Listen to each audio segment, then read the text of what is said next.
लाडकी बहीण योजनेमध्ये एक महत्त्वाची अपडेट आहे आणि एक आनंदाची बातमी पण आहे। त्यासोबतच ज्या कुठल्या लाडक्या बहिणींच्या खात्यात किती पैसे जमा होणार आहेत आणि ज्या लाडक्या बहिणींच्या खात्यात अजून पैसे झाले नाही ते कुठल्या गोष्टी करू शकतात पैसे येण्यासाठी, हे सर्व माहिती आपण या व्हिडिओमध्ये आज बघणार आहोत। तुम्ही जर चॅनलवर नवीन असाल तर चॅनलला सबस्क्राइब करून ठेवा। अशीच महत्त्वाची माहिती एकदम सोप्या पद्धतीने या चॅनलवर सांगितली जाते। चला तर व्हिडिओ सुरू करूया।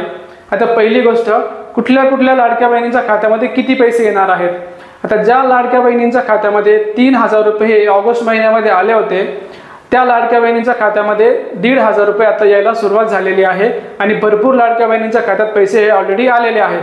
ही झाली पहिली गोष्ट। दुसरी गोष्ट समजून घ्या, ज्या लाडक्या बहिणींनी ऑलरेडी फॉर्म भरला होता, ऑगस्ट सप्टेंबरमध्ये फॉर्म भरला होता पण त्यांच्या बँकेमध्ये आधार सीडिंग नव्हतं, म्हणजे बँक अकाउंटला आधार कार्ड अपडेट नव्हतं, तर त्यांच्या अकाउंटला पैसे तेव्हा आलेले नव्हते।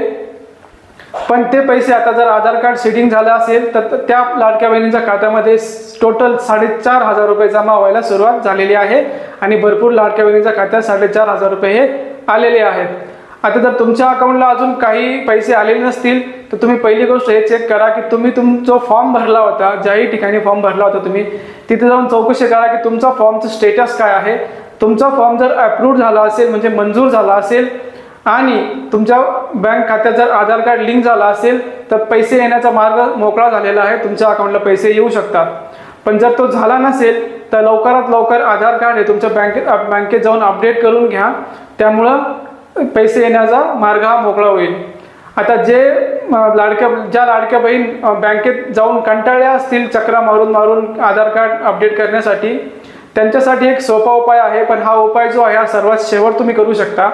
तुम्ही जवळच्या पोस्ट ऑफिसमध्ये जाऊन पोस्ट पेमेंट्स बँकचं अकाउंट ओपन करू शकता, कारण की पोस्टामध्ये जर तुम्ही अकाउंट ओपन केलं तर पोस्टामध्ये अकाउंट तुमचं हे आधार कार्ड 2 दिवसात लिंक होतं। कमीत कमी 2 दिवसात तुमच्या आधार कार्ड बँकचं अकाउंटला लिंक होऊन जातं, त्यामुळे तुम्हाला पैसे लवकरात लवकर मिळू शकतात। पण हा पर्याय तुम्ही तेव्हाच करा जेव्हा तुम्ही बँकेत चक्कर मारून कंटाळले असाल आणि तुम्हाला असं वाटत असेल की आता तिथून काही अपेक्षा नाही राहिली, तेव्हा तुम्ही हा मार्ग करू शकता। आता महत्त्वाची बातमी, ती गुड न्यूज काय आहे, ती आनंदाची बातमी काय आहे तर ऑक्टोबर आणि नोव्हेंबर ह्या 2 महिन्यांचे 3000 रुपये एवढी रक्कम दिवाळीच्या वेळेस लाडक्या बहिणींच्या खात्यात जमा होणार आहे। का तुम्ही म्हणाल की का असं का? कारण की आचारसंहिता आहे, पुढे इलेक्शन आहे महाराष्ट्रामध्ये, तर इलेक्शनच्या अगोदर आचारसंहिता लागायच्या अगोदर राज्य सरकार लाडक्या बहिणींच्या खात्यामध्ये 3000 रुपये एवढी रक्कम जमा करणार आहेत। त्यासाठी तुम्ही जर अजून तुमचा फॉर्म पेंडिंगमध्ये असेल किंवा अप्रूव्ड झाला नसेल तर स्टेटस अप्रूव्ड बघा, त्यानंतर आधार कार्ड सीडिंग स्टेटस बघा आणि त्यानंतर तुमच्याही अकाउंटमध्ये पैसे यायचा मार्ग मोकळा होईल। ही होती एकदम छोटीशी माहिती। अशीच महत्त्वाची माहिती मिळण्यासाठी चॅनलवर जर नवीन असाल तर चॅनलला सबस्क्राइब करून ठेवा आणि ही महत्त्वाची माहिती तुमच्या मित्रांना आणि नातेवाईकांना जरूर शेअर करा।